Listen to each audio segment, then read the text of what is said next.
So you thought Canada was the land of freedom, huh?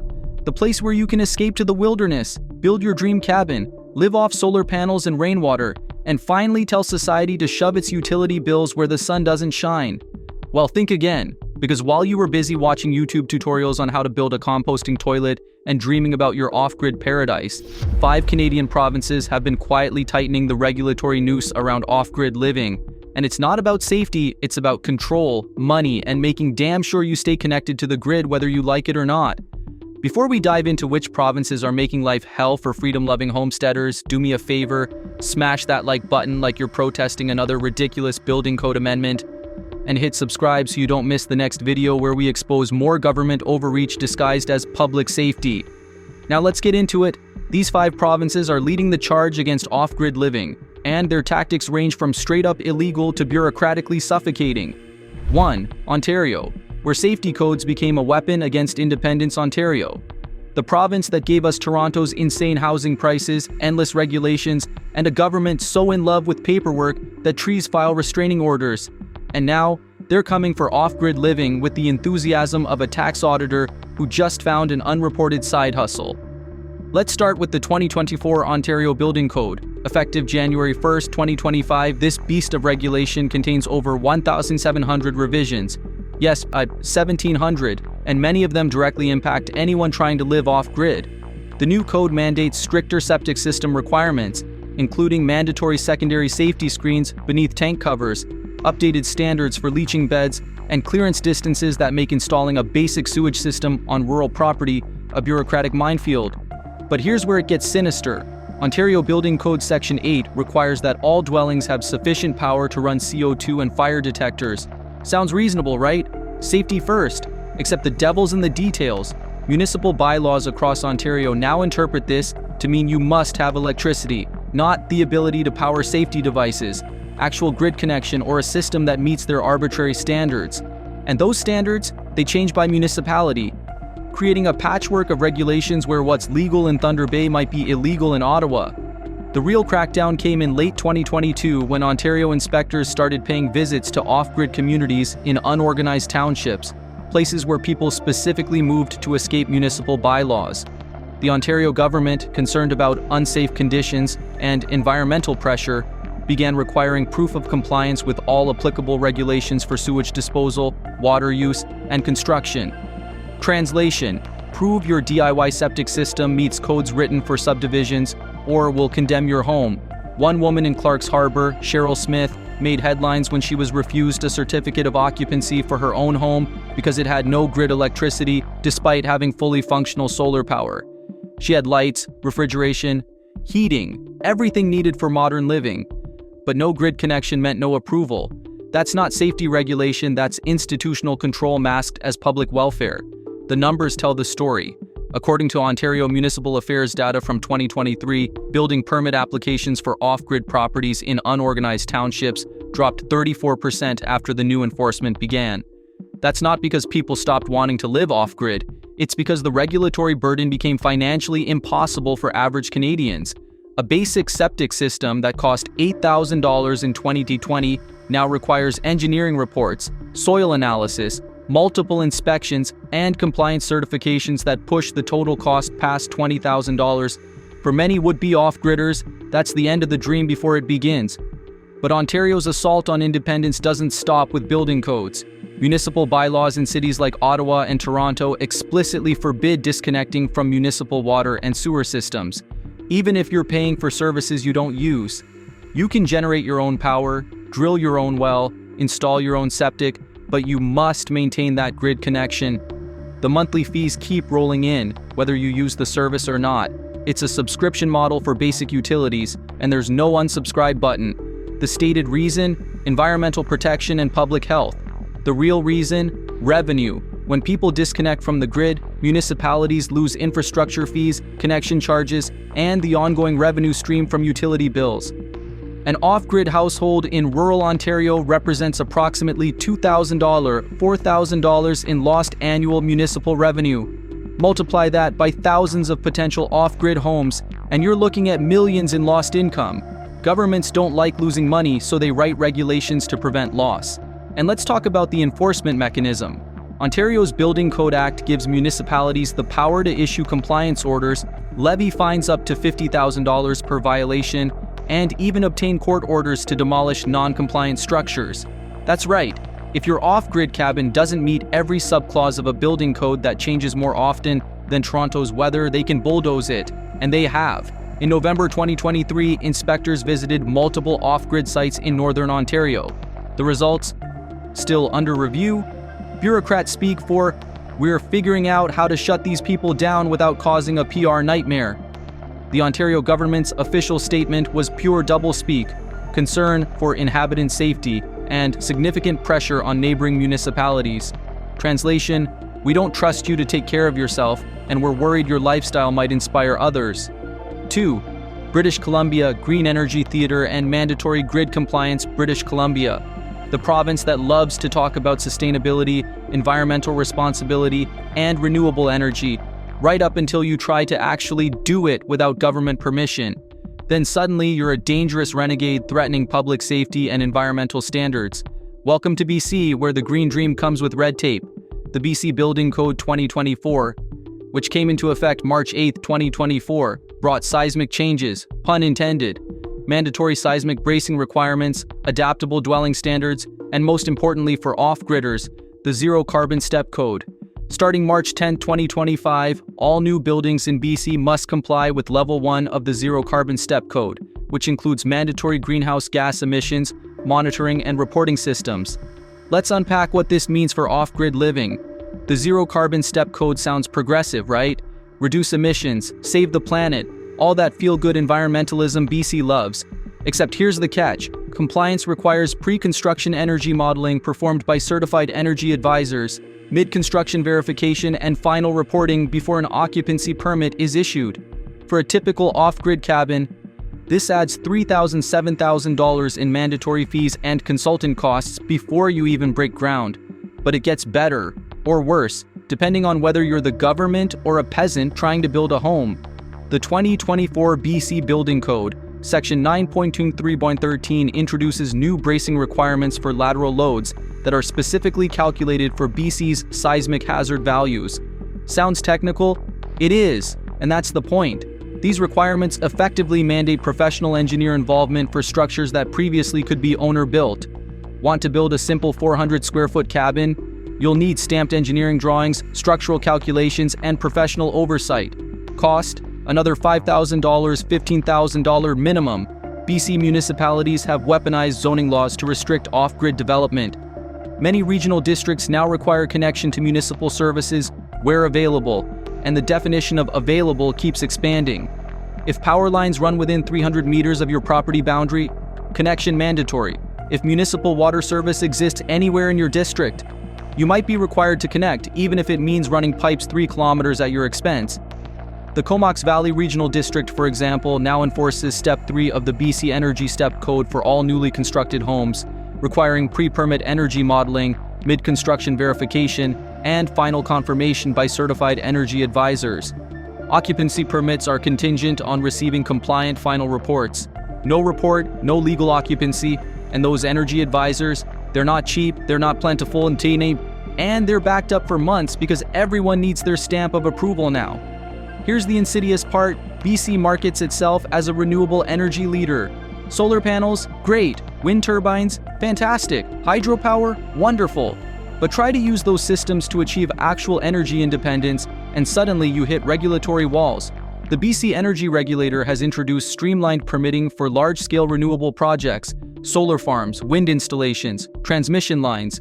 But small-scale residential off-grid systems, those still require navigating Byzantine electrical codes, professional installation requirements, and inspection regimes that assume you're incompetent until proven otherwise. And then there's the environmental hypocrisy. BC will approve massive hydroelectric projects that flood entire valleys, but will condemn your rainwater collection system because it might affect groundwater recharge patterns. They'll fast-track industrial forestry operations that clear-cut thousands of acres, but will bury you in red tape if you want to selectively harvest firewood from your own 10 acres for heating. The message is clear: large-scale resource extraction by corporations, no problem. Small-scale self-sufficiency by individuals, dangerous and irresponsible. The numbers are stark. BC housing data from 2024 shows that off-grid building permits decreased 41% in southern BC regions after the new codes took effect, not because demand dropped, because the regulatory cost exceeded what average people could afford. The dream of affordable rural living gets strangled by mandatory consultants, required certifications, and compliance costs that often exceed the value of the structure being built. Why BC is cracking down: revenue protection, professional industry lobbying, engineers, energy consultants, and contractors profit from mandatory involvement requirements and control. The environmental rhetoric is theater. The real agenda is ensuring every structure pays tribute to the regulatory state. 3. Quebec, where language laws meet building codes in bureaucratic hell. Quebec, the province that requires you to say arrête instead of stop, where English signs need to be half the size of French ones, and where bureaucracy is considered a competitive sport. Now they've decided to apply that same regulatory enthusiasm to off-grid living, with results that would make Kafka weep. The Quebec Construction Code Building Chapter, based on NBC 2015 with Quebec amendments, came into effect January 8, 2022, and it's a masterpiece of regulatory overreach disguised as harmonization with national standards. The kicker? Quebec enforces these codes through the Régie du Bâtiment du Québec, RBQ, a provincial body with powers that would make other provincial regulators jealous. Here's what makes Quebec special. Everything requires a licensed contractor. Want to do your own electrical work off-grid? Illegal. Want to install your own septic system? Illegal. Want to build your own cabin using owner-builder provisions that exist in other provinces? Good luck. Quebec's licensing requirements effectively prohibit owner-builders from most significant construction. You must hire RBQ licensed contractors, and those contractors must follow the construction code to the letter, no exceptions. The RBQ can refuse licenses, suspend operations, and levy fines that make Ontario's penalties look like parking tickets. Section 61.1 of the Building Act allows the RBQ to refuse licenses to anyone who hasn't paid fees to the board, a Kafkaesque scenario where you can't get permission to work because you haven't paid fees for work you haven't been permitted to do yet. Circular logic at its finest, but the real genius of Quebec's system is the cost structure. Because everything requires licensed professionals, a basic off-grid setup that might cost $30,000 in Alberta will run $60,000, $80,000 in Quebec, double the price for the same result, with the difference going to regulatory compliance, licensing fees, and mandatory professional involvement. It's a jobs program for contractors and consultants funded by people who just want to live simply. Quebec's electrical code, CSA Citoy 21018, Chapter Fee, in effect since October 1, 2018, is particularly brutal for off-grid systems.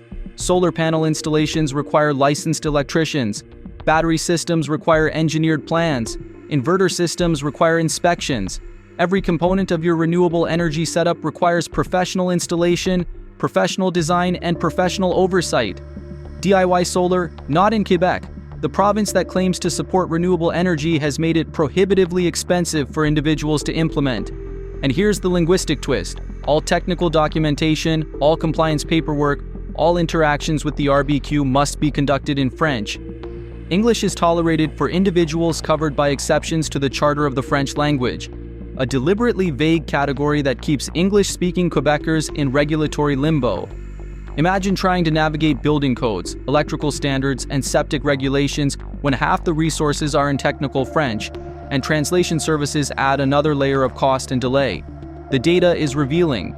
Quebec has the lowest rate of off-grid living among Canadian provinces with comparable rural geography.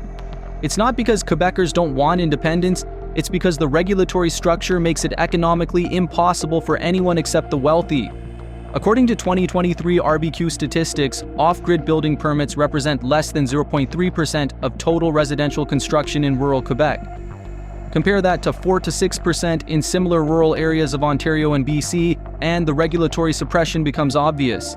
4. Alberta, where conservative rhetoric meets regulatory reality. Alberta, the province that prides itself on being Canada's conservative stronghold, where freedom is in the provincial DNA and government overreach is supposed to be anathema.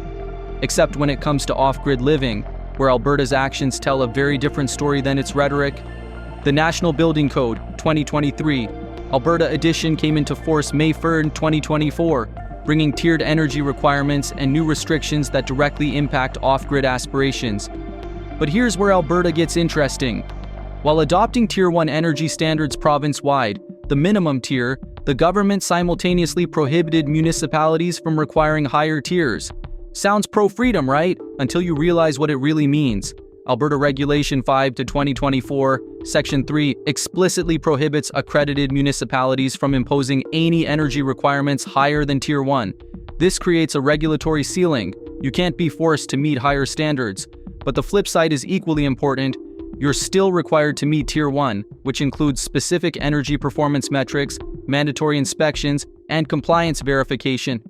For off-grid homes, this means you must prove your renewable energy systems meet provincial standards, with professional documentation and engineering oversight. The freedom Alberta brags about is freedom for developers to build cheaply, not freedom for individuals to build independently.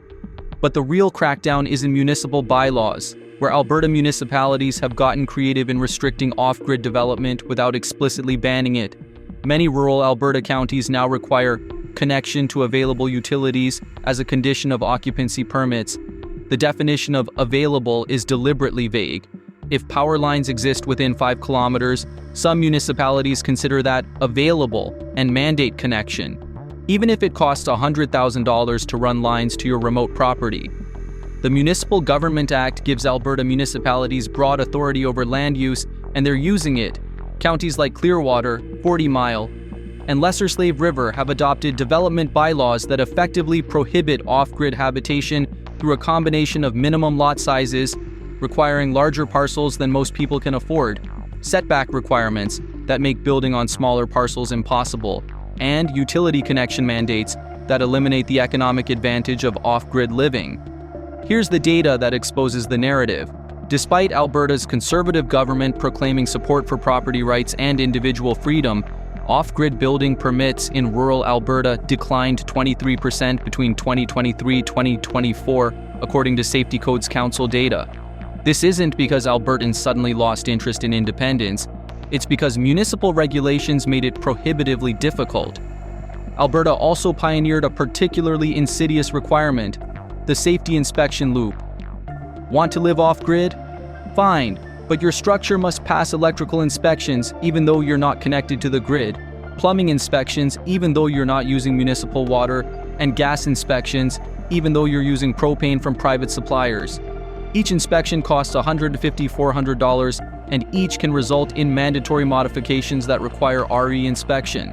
The inspection fees alone can exceed $3,000 for a simple off-grid cabin. And let's talk about Alberta's progressive renewable energy stance. The province that claims to support all energy sources has made residential solar installation a bureaucratic obstacle course. Despite simplified regulations for commercial renewable projects, residential systems still require certified installers, professional electrical design, and multiple inspections. The Electric Energy Land Use and Visual Assessment Regulation, AR 203/2024, introduced mandatory agricultural impact assessments for wind and solar, but these requirements specifically target large installations. Small residential off-grid systems slip through definitional cracks, creating legal ambiguity where inspectors have broad discretion to approve or deny installations based on subjective interpretation. The real tell is Alberta's approach to tiny homes and alternative dwellings. While not explicitly prohibiting them, Alberta Building Code definitions of dwelling effectively exclude structures under certain square footage or unconventional designs. RVs can't be permanent residences, tiny homes on wheels, not dwellings, yurts, shipping containers, or earth-sheltered homes. You'll need professional engineering, special permits, and municipal approval that often never comes. Why Alberta is cracking down? Despite conservative branding, Alberta's economy is built on large-scale resource extraction and conventional development. Off-grid living represents ideological competition, proof that people can thrive without depending on corporate infrastructure. Municipalities also protect utility revenues and construction industry profits.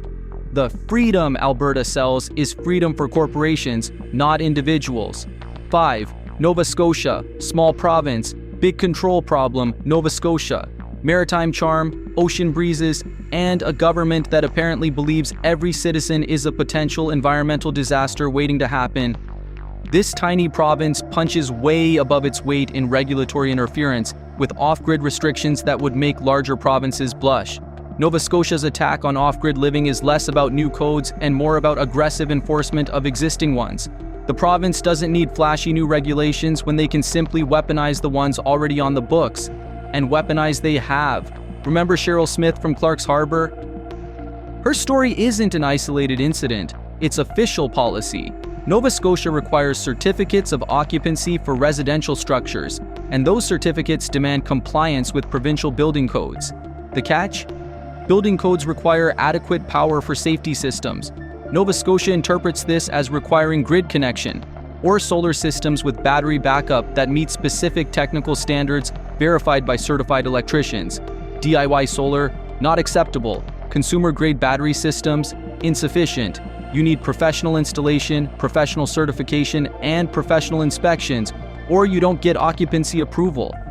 The environmental angle is particularly rich in Nova Scotia. The province claims strict off-grid regulations protect drinking water, groundwater recharge, and coastal ecosystems. Noble goals, except enforcement is wildly inconsistent. Large agricultural operations can impact water systems with minimal oversight. Industrial forestry can clear-cut watersheds, but your personal well and septic system? That's an environmental emergency requiring multiple soil tests, engineering reports, and ongoing monitoring. Nova Scotia's development agreements require municipal approval for any structure not meeting specific zoning requirements. Because most rural properties aren't zoned for permanent off-grid habitation, you need a development agreement. Getting one requires public hearings, environmental assessments, engineering studies, and the approval of municipal councils who may be philosophically opposed to off-grid living. The process can take 12 to 18 months and cost $10,000 or $20,000 in professional fees before you even start building. The economic reality is brutal. Nova Scotia has some of Canada's lowest rural property values. You can buy decent acreage for $30,000, $60,000. But regulatory compliance costs often exceed $40,000, $70,000 before you have a habitable structure. The math doesn't work. Your land costs less than the permits to use it. Why Nova Scotia is cracking down? Small province, big egos, and a political culture that sees regulation as proof of good governance. Also, Nova Scotia's economy desperately needs tax revenue, and off-grid residents represent escaped taxable economic activity. Can't allow that. The pattern. It's not about safety, it's about control. Notice the pattern: 5 provinces, 5 different political cultures, 5 different regulatory approaches, but one consistent outcome, making off-grid living financially impossible or legally prohibited for average Canadians. The stated reasons are always the same: safety, environmental protection, public health. The real reasons are equally consistent: revenue protection, regulatory control, and elimination of competing lifestyle models. When people successfully live off-grid, they prove you don't need government services to survive. That's ideologically threatening to governments built on the premise that citizens need them. Every requirement is designed to make self-sufficiency prohibitively expensive. Mandatory professional involvement? That's a jobs program for certified contractors. Engineering requirements, revenue for professional engineers, energy modeling, fees for consultants, building permits, inspection fees, compliance certifications. Every layer adds cost while providing minimal actual safety benefit. The data proves it. In provinces with minimal regulations, parts of Saskatchewan, Manitoba, certain remote regions, off-grid living thrives without the apocalyptic safety disasters regulators predict. People build functional homes, manage waste responsibly, and live healthily without bureaucratic oversight. The sky doesn't fall, society doesn't collapse. Turns out humans are capable of self-governance, but that's precisely what scares governments. If you can live without them, you might start questioning why you need them at all. And that's a question they desperately don't want you asking. So they write codes, create standards, mandate certifications, and price independence out of reach for everyone except the wealthy. Because if off-grid living is a luxury only the rich can afford, it's no longer a viable alternative for regular people. Problem solved, from the government's perspective. The crackdown on off-grid living isn't about keeping you safe. It's about keeping you connected, dependent, and paying. The grid isn't just electrical, it's economic, regulatory, and ideological. And these 5 provinces are making damn sure you stay plugged in, whether you want to or not. If you're still here, You're either genuinely concerned about losing freedom or avoiding actual work. Either way, don't stop now. Click subscribe to learn more about these Canadian real issues.